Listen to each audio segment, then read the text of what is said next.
السلام علیکم ګرانه دوستانو، نن به زه تاسو ته یو ډېر مهم خبر درکړم چې د طالبانو ډېر سخت اخطار جنرال سمیع سعادت د افغانستان پخوانی جنرال چې کومو سمیع سعادت ته د طالبانو ډېر سخت اخطار راغلی ده.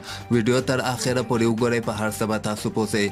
لکه څنګه چې تاسو خبر یاستئ، هغه اخطار نه مخکې یو څو ورځې مخکې چې جنرال سمیع سعادت خپله نوې مرکه کې دا خبره کړې وله چې افغانستان کې به موږ دوباره جګړه اخطار نه وروسته پیل کړو.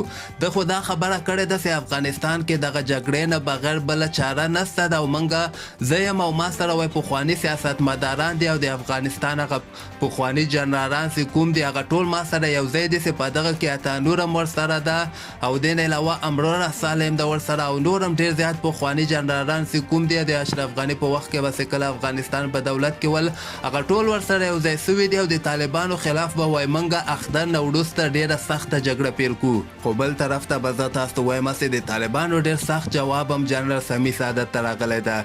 دوی بیا دغسې وایي چې سمیع سعادت موږ هغه وخت کې هم نه پرېښودو، خدای موږ نه بچ پاتې سو، خدای ډېر زر افغانستان نه وتښتېده، که هغه وخت کې هم دی موږ ته په ګوته باندې راغلی او موږ ژوندی نه پرېښوده. دوی بیا دغسې خبر ورکوي چې د ډېر بېګناه افغانان په شهادت باندې رسولي دي. د جنګ په بهانه کې به یعنې داسې کورو کې به دوی عملیات کول چې هلته به عام وګړي عام خلک به اوسېدل او د هغه بېګناه خلک په شهادت باندې رسولي دي. د هغوی سزا موږ ده ته هماغه وخت کې ورکوله، خدای موږ نه خطا سو او افغانستان نه وتښتېده چې دی که چېرته دوباره افغانستان ته راسي یا افغانستان کې جګړه کول غواړي نو موږ ورته تیار یو. یو وارې که دی وایي افغانستان ته راغی نو بیا د ده بچ کېدل بیخي امکان نشته ده.